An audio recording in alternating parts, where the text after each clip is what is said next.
Welcome to this tutorial which shows how to smooth an analysis value. In this example we have a value which represents the movement along a horizontal fiducial axis shown in cyan of the position of the hyoid. And you can see that there's a little bit of noise on this. And this is because each image there is a separate estimate of the position of the hyoid. And smoothing this might give a slightly more representative description of the motion and remove any spurious peaks or misidentifications of the hyoid position.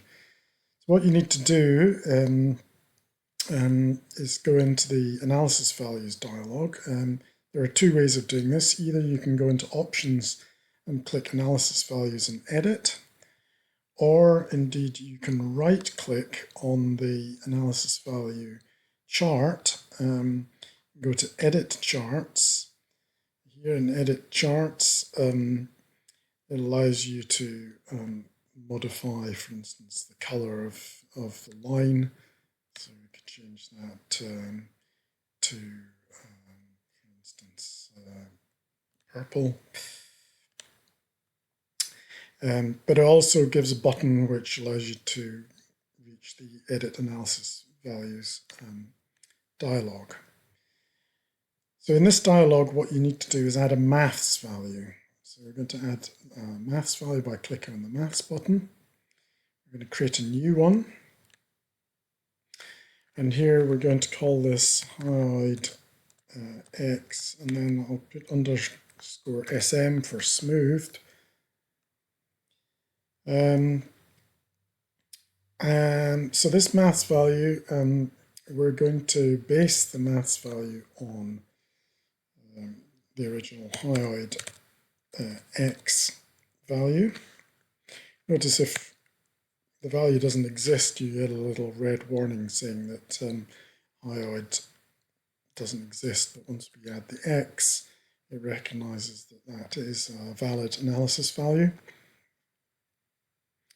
And what we want to do now is to filter this in order to smooth it. So if we click this filter button, we're going to pick the Savitsky-Golay method of smoothing.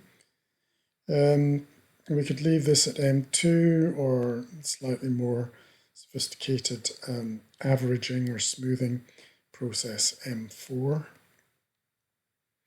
And here this is the cutoff for the frequency. So the finer, the faster this analysis value changes value, the higher the frequency. And we want to get rid of these fast changes and just leave a slow-moving representation of the hyoid position. So we probably want to take this value here, this cutoff, down to maybe something like about 20 Hertz. To do that, we need to increase this width. So if we increase this value and keep going. This is just approximate, so we'll try 20. Leave this at the position. We don't want to calculate velocity or acceleration of this at the moment. We just want to smooth the current display. So click OK. And then recalculate. And close. And here we have the smoothed value. If we click this up-down button, it should. We've got a completely flat value here. What I'm going to do is go back into edit analysis values and recalculate, and hopefully this time will provide a value. If you click common axis for these, then you should see the smooth value appear on top.